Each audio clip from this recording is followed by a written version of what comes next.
Assalamualaikum warahmatullahi wabarakatuh. Perkenalkan, nama saya Ahmad Zulfikri dengan NPM 2014151072. Di sini saya akan mempresentasikan sebuah studi aplikasi Sistem Informasi Geografis (SIG) dan penginderaan jauh untuk model hidrologi answer dalam memprediksi erosi dan sedimentasi. Studi kasus DTA Cipokol, Subdas Cisadane, Hulu, Kabupaten Bogor, yang ditulis oleh Diah Irawati, Dwi Arni, Lilik Budi Prasetyo, dan Umo Rusdiana. Yang bab pertama ada pendahuluan. DAS atau Daerah Aliran Sungai merupakan suatu wilayah dataran yang menerima air hujan untuk kemudian mengalirkannya kembali melalui satu sungai utama menuju ke hilir. Fungsinya yang sangat penting sebagai daerah tangkapan air atau water catchment area, juga adanya keterkaitan biofisik dengan daerah tengah dan hilir. DAS Cisadane berhulu di Gunung Gede Pangrango dan Gunung Halimun. Luas lahan kritis yang telah dipetakan oleh Balai Pengelolaan DAS Citarum Ciliwung pada tahun 2003 mencapai angka 12.723,20 hektar atau sekitar 8% dari luas keseluruhan DAS Cisadane. Daerah tangkapan air Cipokol merupakan bagian dari DAS Cisadane bagian hulu yang saat ini telah mengalami banyak perubahan penutupan lahan menjadi pemukiman, perkebunan, lahan pertanian, dan sebagainya. Ada prediksi tingkat bahaya erosi. Ada yang pertama ada USLE, Universal Soil Loss Equation. Dalam perbedaan hidrologi, metode USLE termasuk ke dalam metode empiris yang bersifat lumiped, di mana parameter dan variabel masukan, keluaran, dan besaran yang mewakilinya tidak memiliki varietas keruangan atau spasial. Kedua ada ANSWER, Area Non-Point Secure Watershed Environment Responsive Simulation, merupakan metode simulasi karakteristik DAS yang biasanya digunakan untuk mengevaluasi kondisi DAS khususnya di daerah pertanian. Keunggulan utama model ini adalah dapat digunakan untuk kegiatan simulasi, perencanaan, dan mengevaluasi strategi dalam pengendalian erosi. Tujuan penelitian ini bertujuan untuk mengakomodasikan aplikasi SIG dan Indraraja dengan model hidrologi answer. Kombinasi dari metode ini diharapkan dapat memprediksi besarnya nilai erosi dan sedimentasi di DTA Cipokol. Untuk selanjutnya dapat dipetakan tingkat penyebaran erosi dan sedimentasi. Yang ketiga ada informasi yang dihasilkan diharapkan dapat menjadi pertimbangan bagi kegiatan rehabilitasi DTA Cipokol Subdas Cisadane Hulu. Metodologi, waktu dan tempat. Penelitian dilaksanakan di daerah tangkapan air Cipokol yang merupakan bagian dari Hulu DAS Cisadane di Kabupaten Bogor.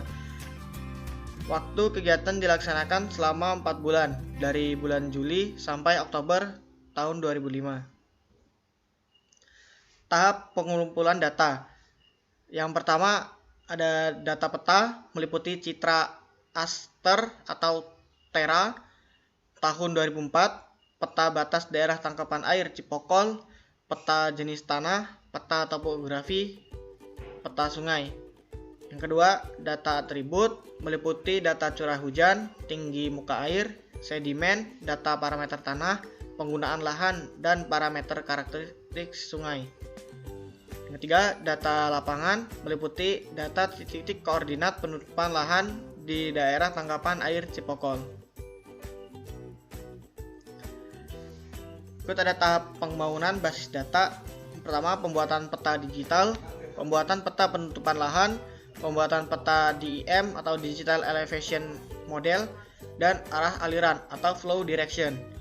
Pembangunan data model hidrologi answer, konservasi peta vektor dalam format raster, konversi raster ke dalam bentuk teks.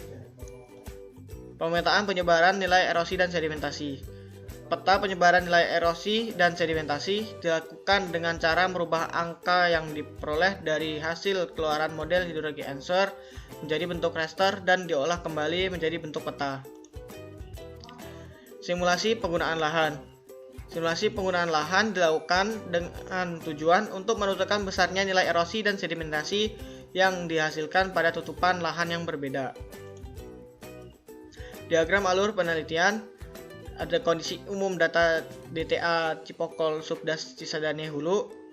Yang diambil ada data fisiknya, ada curah hujan dan debit, kelas kelerengan dan elevasi, arah aliran, karakteristik saluran dan parameter, jenis tanah dan parameter, penggunaan lahan dan parameter. Lalu lanjut mengambil model hidrologi answer, nilai erosi dan sedimen, lalu uji akurasi. Dan ketiga ini harus diterima atau tidak. Jika diterima akan lanjut ke peta penyebaran erosi dan sedimentasi DTA Cipokol, lanjut ke simulasi penggunaan lahan. 3. Ada bab hasil dan pembahasan. Data pemasukan answer. Ini ada penutupan lahan, jenis tanah, kondisi saluran atau channel, kemiringan lereng dan kemiringan tempat, arah aliran atau flow direction, dan curah hujan. Data arah aliran flow direction. Sungai di kawasan Cipokol mengalir dari arah timur ke barat, sehingga tidak ditemukan arah aliran yang menuju ke arah tenggara. Yang ini ditandai dengan arah tenggara jumlah elemennya 0 dan tidak ada luasan atau 0. Arah aliran terluas pada arah aliran utara atau 270 derajat yang jumlah elemennya 278, luasan 44,48 hektar. Ada arah barat seluas 42,4 hektar.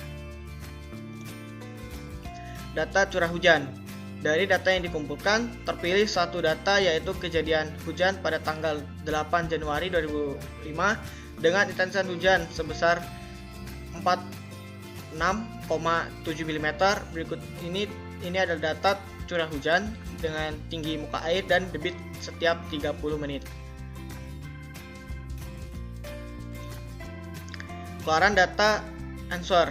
Nah, ringkasan summary report yang menunjukkan luasan area ada 159, menunjukkan luasan ada runoff dan data erosi. Data spasial. Hasil output menjelaskan bahwa dari kejadian hujan pada tanggal 8 Januari 2005 dengan intensitas hujan 46,7 mm mampu menghasilkan runoff sebesar 4041 mm. Rata-rata kehilangan tanah 0,398 ton per hektar. Kehilangan tanah maksimum adalah sebesar 29,88 ton per hektar dan laju pengendapan maksimum yang terjadi adalah 4,624 ton per hektar. Ada hydrograph. Di sini ada grafik hydrograph menunjukkan bahwa puncak runoff ini runoff dihasilkan oleh model sebesar 30.471 mm per jam yang terjadi pada menit ke 152. Seiring dengan menurunnya intensitas hujan, maka aliran permukaan berangsur-angsur mulai turun. Prediksi erosi dan sedimentasi DTA Cipokol. Berikutnya ada data prediksi erosi dan sedimentasi. Nah, sebagian besar elemen pada kelas penutupan lahan berupa pertanian lahan, kering, dan perkebunan. Hampir seluruhnya mengalami kehilangan tanah, yaitu masing-masing sebanyak 468 elemen atau sebesar 74,88 hektare dan 257 elemen atau sebesar 41,12 hektar. Kelas penutupan lahan berupa hutan menghasilkan erosi seluas 8,38 hektar. Kelas penutupan lahan berupa sawah menghasilkan erosi seluas 1,28 hektar dan kelas penutupan lahan berupa semak atau belukar menghasilkan erosi seluas 6,08 hektar.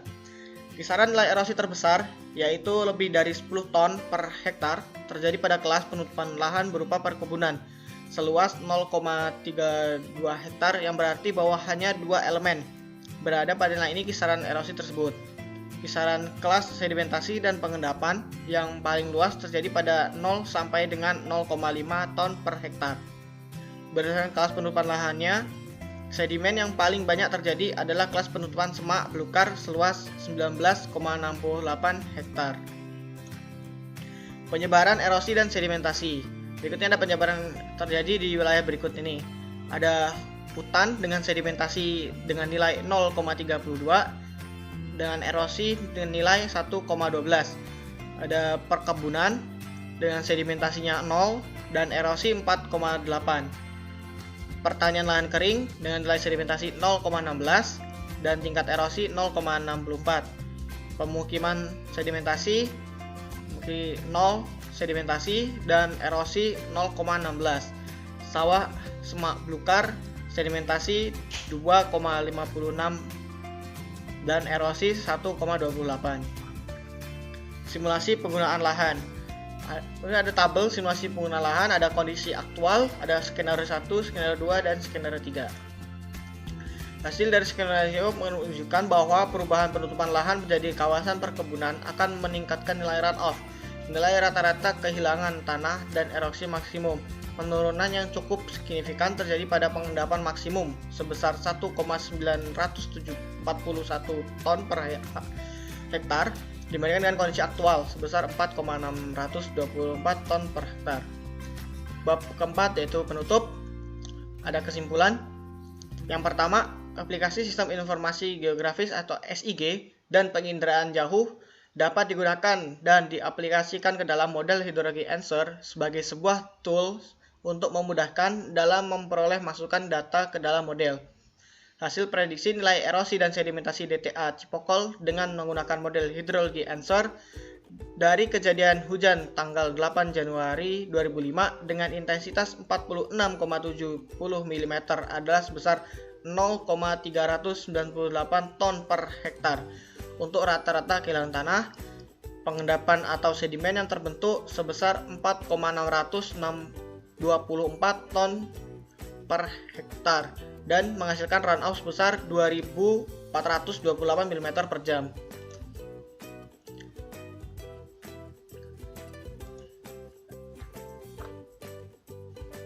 Cukup sekian presentasi dari saya. Kurang lebihnya mohon maaf.